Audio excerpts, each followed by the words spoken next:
En esta tierra también hay salvación espiritual. Una es la salvación política. De la salvación política he hablado en la batalla cultural que la vine a presentar hace 2 años, y también he hablado de la salvación política en el globalismo que acaba de salir. Sin embargo, mi generación idiota, ¿me lo puedes pasar, porfa? Que justo lo veo ahí, alguien que me lo preste un segundito, gracias. En generación idiota trato de dar un manual de supervivencia para padres de familia, para jóvenes, para que aprendan a defenderse de estos ataques. Y voy a hacer una reflexión final. Iniciamos todo esto hablando de etimología. ¿Qué es la etimología? Es rastrear en una palabra su origen. Aprender qué significa una palabra por sus raíces. Y decíamos las raíces de la palabra idiota, que tanto malestar había causado los progres, el título de este libro, tenía sus raíces en la antigua Grecia. ¿Y qué significaba? El sujeto ensimismado, sujeto que solo se puede ver en el ombligo, todo lo que vimos a lo largo de estas 4 características del idiota del siglo XXI. ¿Cómo nos podemos salvar del idiotismo? Bueno, etimológicamente deberíamos ser capaces de encontrar una palabra que en su raíz signifique exactamente lo contrario de lo que significa la palabra idiota en su raíz. Eso podría ser una linda estrategia. Esa es la estrategia que uso en mi libro. ¿Cuál es la palabra que en su origen significa exactamente lo contrario de lo que en su origen significa la palabra idiota? Esa palabra es educar. Curiosamente es educar. Ex ducere, de latín. Ex, ¿qué significa afuera? Ex significa afuera. Ducere, ¿qué significa guiar o conducir? ¿Qué es la educación? ¿Qué es el proceso de educar? Es el proceso de sacar a alguien de sí mismo. Hacerle levantar el mentón para ver que hay una realidad afuera de él. Que no todos son sus sentimientos, que no todos son sus autopercepciones, que no todos son sus pronombres de género, que no todo es su supuesta autonomía, sino que hay un mundo allí afuera que descubrir. La educación es eso, es desidiotizar. Y ustedes me pueden decir, bueno, es un poco cliché la verdad. Todo el mundo habla de educación, es cierto, todo el mundo habla de educación, pero la propuesta de generación idiota es revolucionaria. ¿Por qué? Porque identifico que en el siglo XX ha habido un quiebre de lo que Occidente entiende por educación.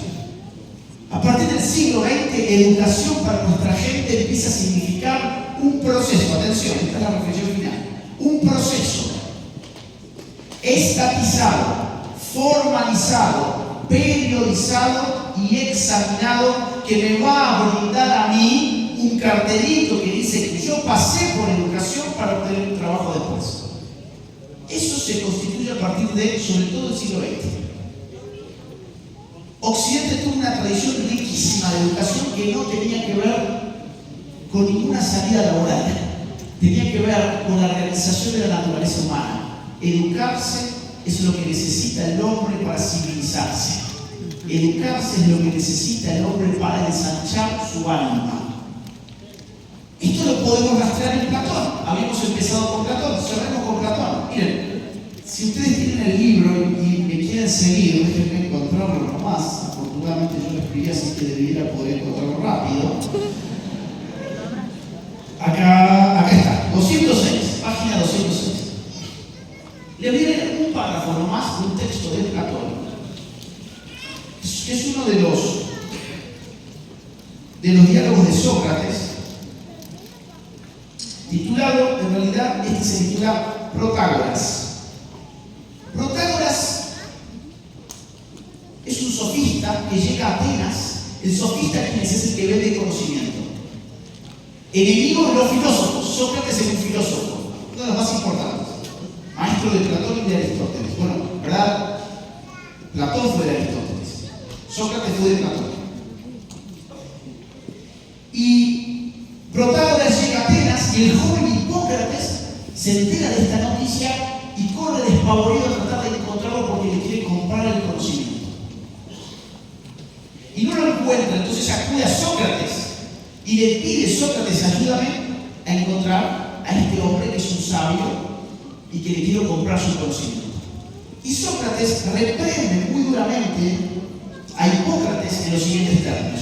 Es el último párrafo de la página 206. Dice así: ¿Sabes a qué clase de peligro vas a exponer tu alma?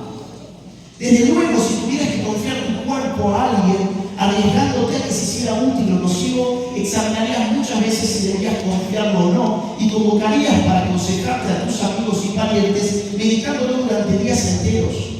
En cambio, lo que estimas es mucho más que el cuerpo, o sea, el alma, y de lo que depende que seas feliz o desgraciado en tu vida, haciéndote tú mismo útil o malvado respecto de eso, no has tratado con tu padre, ni con tu hermano, ni con ningún otro de tus camaradas, si habías de confiar o no tu alma al extranjero, ese recién llegado.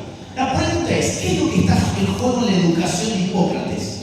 ¿Está en juego su salida laboral? ¿Está en juego su cuenta bancaria? ¿Está en juego que va a perder su dinero al dárselo a este sofista que ha llegado a la ciudad? ¿Qué es lo que está en juego? El alma. Es decir, había una conciencia clarísima de que el proceso educativo formaba el alma y que formar el alma podía ser tan o más importante que formar el cuerpo. Ustedes me pueden decir, bueno, esto es filosofía antigua, en el mundo moderno esto no pasaba. No, sí. Por ejemplo, página 209, Erasmo, ya moderno temprano, Erasmo dice lo siguiente, 209.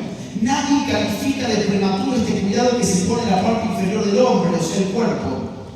¿Y por qué razón aquí la parte superior, por la cual nos cupo en suerte la denominación de hombre, queda desatendida a tan largo espacio de años?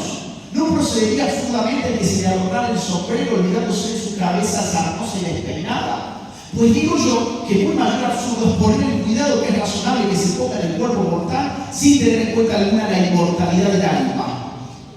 Incluso en el siglo XVII Locke va a hablar también del alma y la educación. En el siglo XVIII Rousseau en el Emilio y a fines del XVIII Kant en sus escritos pedagógicos. Todo esto va a empezar a cambiar. Tranquilo, está bien. Gracias. Todo esto va a empezar a cambiar con la idea de que solo nos tenemos que educar para obtener un cartelito que nos va a permitir tener un mejor pasaje económico. Miren, tener un buen pasaje económico es muy importante, tener una carrera es muy importante para ser responsable y para autosustentar nuestras vidas. Muy importante. Ahora, cuando reducimos la educación a una ecuación económica, nuestra ecuación se empobrece. ¿Por qué? Porque hay un montón de materias que ya no tienen ningún sentido. ¿Para qué voy a saber de historia si la historia no me va a dar plata? Bueno, quizás quieras saber de historia porque ahí están tus raíces. Ahí está parte de lo que sos, de lo que es tu pueblo. Ahí quizás haya falta, mucha falta que sepamos historia para no tropezar tantas veces con la misma piedra. Pero que no me da plata. ¿Para qué voy a saber de política si a menos que sea un político eso no me va a dar plata? Bueno, quizás es importante que sepas de política porque tenés que votar. Tenés que elegir. Sos ciudadano. Y si elegís mal, tenés 6 años muy malos. Quizás haga falta que sepas un poco más de política para que no te cambie tanto. Que no da plata. ¿Para qué quiero saber de filosofía? Sí, eso mucho menos da plata. No da plata nada. ¿Para qué? Bueno, quizás alguna vez se te cruce por la cabeza preguntas como ¿qué es la realidad?